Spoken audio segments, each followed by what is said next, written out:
Alright, update on Solana. So Solana is not looking good at all in my opinion, and I can say that very confidently because Solana is my #1 altcoin that I hold, so I'm completely unbiased when I say this.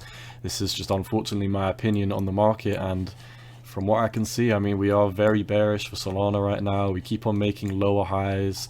When we do break out of this trend line, you know, we spend maybe like a week or like a few days above it.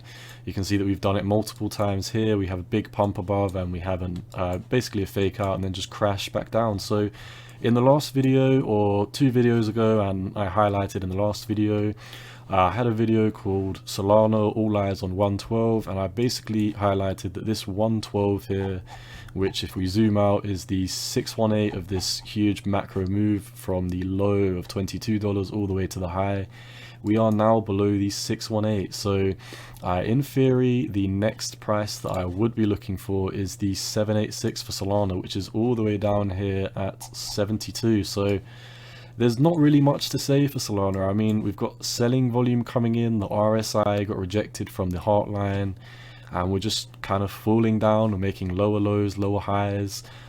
Best case scenario, I would say we would at least backtest the $80, but you know, I mean, it's not very likely in my opinion that we're gonna backtest here after failing multiple rejections on the 618. So I do believe that we're gonna at least come down to 72.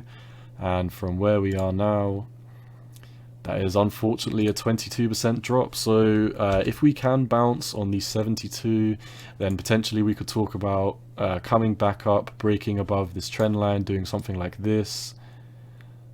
And then we would obviously need to get back above 112, which is the 618 once again of this macro move. So until we do get above 112, nothing has really changed in my opinion. I don't really need to go through the whole, you know, weekly and monthly charts, because the daily outlines very well that we are in a solid downtrend. So yeah, I mean, until we get above 112, I can't be bullish for this coin. I will be buying a small amount of it at 72, and I will be having lots of laddering orders in all the way down to 55. So 55 is the fib from this swing low to swing high here. And we could very potentially even come all the way down to here if we don't bounce very strongly off 72. So yeah, just to reiterate, Solana is unfortunately very bearish in the short term. Until we get above 112, nothing's changed. So yeah, once again, thanks for coming and watching my content. None of this is financial advice, and it's all just my opinion on the market. Peace.